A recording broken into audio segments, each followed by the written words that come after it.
ہمارے بچے یہ نہیں سوچتے کہ ان کے اس عمل سے ان کے خاندان کی عزت، ماں باپ کی عزت، گھرانوں کی عزت اور ان کی اپنی عزت تو خیر ہوتی نہیں، کیونکہ جس نے عزت کمائی نہیں اسے عزت کا پتہ کیا۔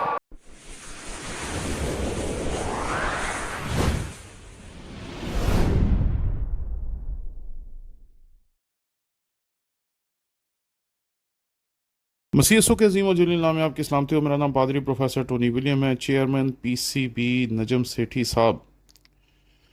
جو کہ ہمارے ملک کے ایک بہت اچھے صحافی اور تبصرہ نگار تھے۔ وہ اکثر ٹیلی ویژن پر تبصرے کرتے ہوئے دکھائی دیتے تھے۔ آج جو خبر میرے سامنے آئی وہ ان کے صاحبزادے کے بارے میں۔ جب میں اکثر ماں باپ سے بات کرتا ہوں اور اپنی ویڈیوز میں انہیں یہ کہنے کی کوشش کرتا ہوں کہ ہمیں اپنے بچوں کو دیکھنا چاہیے، سمجھنا چاہیے، ان کو دیکھ کر ان کی چال ڈھال، ان کی باتوں، ان کی گفت و شنید اور ہر ایک چیز پر نظر رکھنی چاہیے کہ ہماری اولاد کس طرف جا رہی ہے، تو کئی مرتبہ لوگ میری باتوں کو شاید اس طریقے سے سنجیدگی سے نہیں لیتے جس طرح آج کی ویڈیو کے بعد آپ اس کو سنجیدگی سے لینا شروع کریں گے۔ ایک گانا تھا جو پچھلے دنوں بہت زیادہ مشہور ہوا۔ اکثر جگہوں پر جب میں جاتا تھا تو سفر کے دوران یا کہیں بھی اگر ٹیلی ویژن لگا ہوتا تھا تو ایک گانا سننے کو ملتا تھا جس کا نام تھا پسوڑی۔ مجھے کسی نے بتایا کہ یہ گانا ہمارے کسی پاکستانی سنگر نے گایا ہے۔ آج جب خبر آئی سامنے تو پتہ چلا کہ اس گلوکار کا نام علی سیٹھی، اور خبر اس کے گانے سے ریلیٹڈ نہیں تھی، بلکہ خبر تھی اس کے اس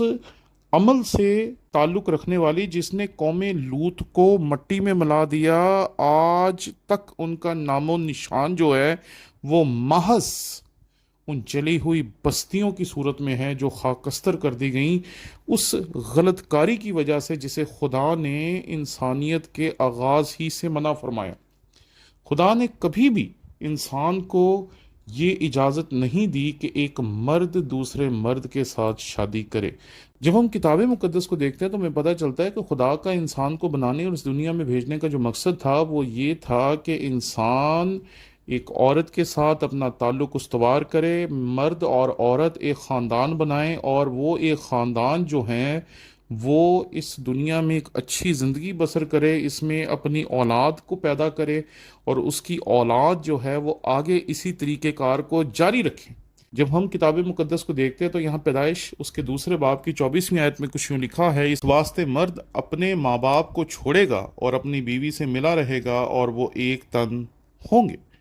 جب ہم کتاب مقدس کو دیکھتے ہیں تو کتاب مقدس ہمیں واضح طور پہ بتاتی ہے کہ خدا کا مقصد کیا تھا، اور خدا کا مقصد یہی تھا کہ انسان جو ہے وہ اپنی زندگی کو اس کے مطابق گزارے، یہ نہیں کہ انسان اپنی مرضی کے مطابق گزارے۔ خدا نے کبھی انسان کو یہ اجازت نہیں دی کہ وہ اس کی تخلیق ہوتے ہوئے جو چاہے روح سیاہی کرے۔ اور مزے کی بات ہے کہ جب ہم پرانے عہد نامے کو پڑھتے ہیں تو وہاں ہمیں نہ صرف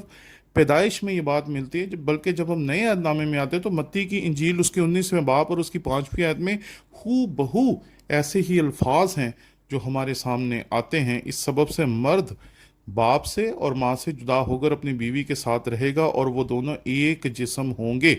پس وہ دو نہیں بلکہ ایک جسم ہے، اس لیے جسے خدا نے جوڑا ہے اسے آدمی جدا نہ کریں۔ جب ہم متی کی انجیل میں بھی انہی الفاظ کو دیکھتے ہیں تو پھر ہمیں اس حقیقت کا بڑے گہرے طور پر احساس ہو جاتا ہے کہ دراصل خدا کا انسان کے لیے ایک ہی منصوبہ ہے، اور وہ منصوبہ یہ ہے کہ انسان اس دنیا میں آئے اور انسان اس دنیا میں آ کر اپنی جو زندگی بسر کرے وہ ایک مرد اور ایک عورت شادی کریں اور میاں بیوی کے رشتے کو نبھائیں اور اولاد پیدا کریں۔ اور جب ہم افسیوں کے نام پولس رسول کا خط اس کا 5واں باب اور اس کی 31ویں آیت پڑھتے ہیں تو یہاں بھی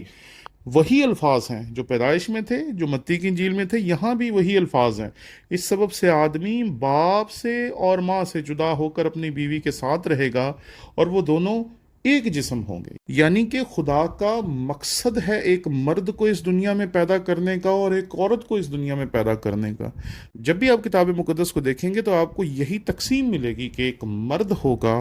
اور دوسری عورت ہوگی۔ آج کے دور میں سائنسدان جو جینڈر کی صورت میں نئی نئی اقسام ہمارے سامنے پیش کرتے جا رہے ہیں، LGBT اور پتہ نہیں کون کون سی اس میں نت نئی اقسام ہمارے سامنے پیش کریں، اس کا کتاب مقدس سے کوئی تعلق نہیں۔ اور یہ بات یاد رکھیں کہ گیز اور لیسبین کا کوئی تصور مذہب کے نزدیک ہے ہی نہیں۔ جب میں آج ٹویٹر کو دیکھ رہا تھا جہاں سے مجھے یہ خبر پتہ چلی کہ یہ جو عمل ہے جو علی سیٹھی نے اپنے ایک دوست سے شادی کر لیا، اور میں نے اس خبر کو بڑی محتاط طریقے سے دیکھا اور بہت ساری ویب سائٹس پہ جا کے پتہ چلا کہ یہ بات درست ہے، تو میں تھوڑا سا چونک گیا کہ ہمارے معاشرے میں جہاں ہم گناہ کو چھپ چھپا کے کرنے کے عادی تھے،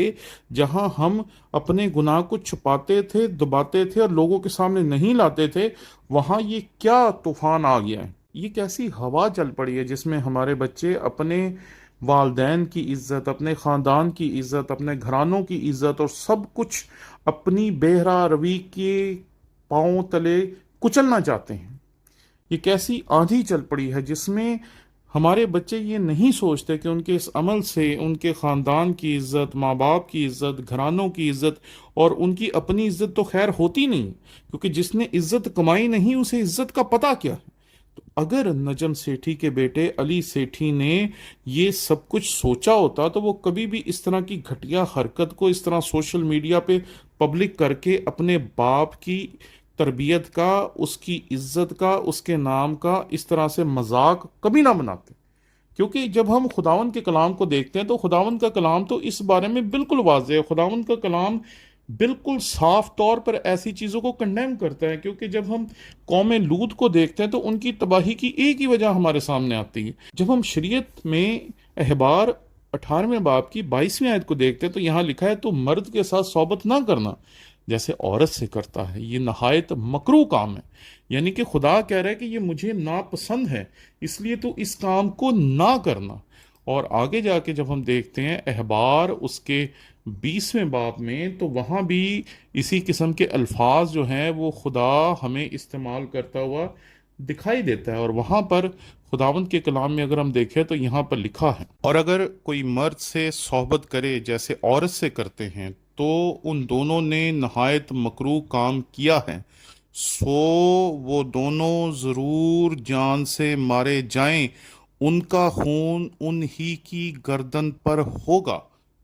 یہ آج کی بات نہیں ہے جی، یہ ہزاروں سال پہلے کی بات ہے، جب خدا نے پہلی مرتبہ شریعت کو اپنے بندے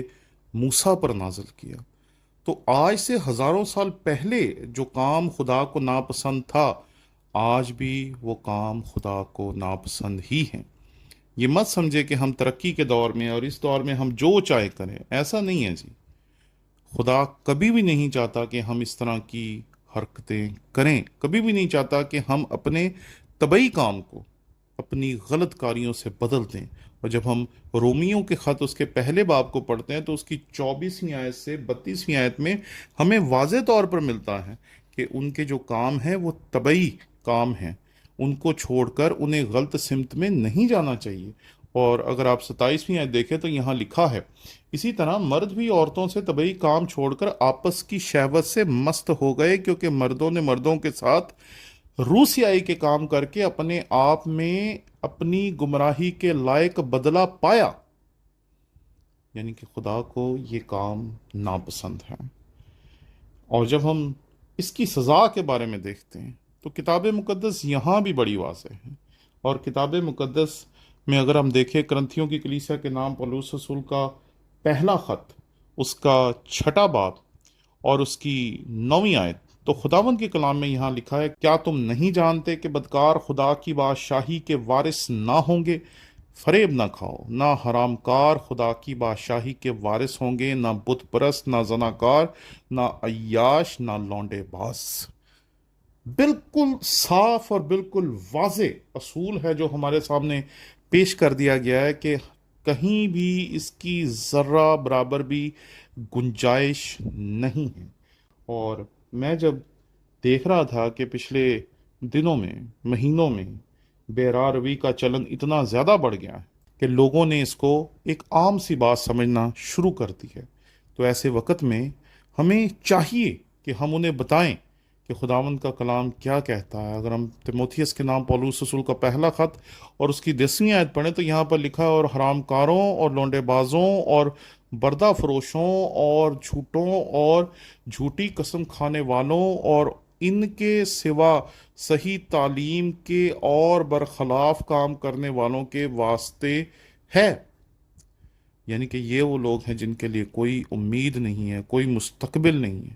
اور یہ خدا کی بادشاہت کے وارث نہ ہوں گے۔ اس لیے آئیں ہم سب جو والدین ہیں، چاہے مسیحی ہیں چاہے غیر مسیحی ہیں، بتائیں کہ یہ گناہ ہے، یہ بدی ہے، اور ہم کبھی بھی اس کی اجازت نہیں دیں گے۔ شکریہ۔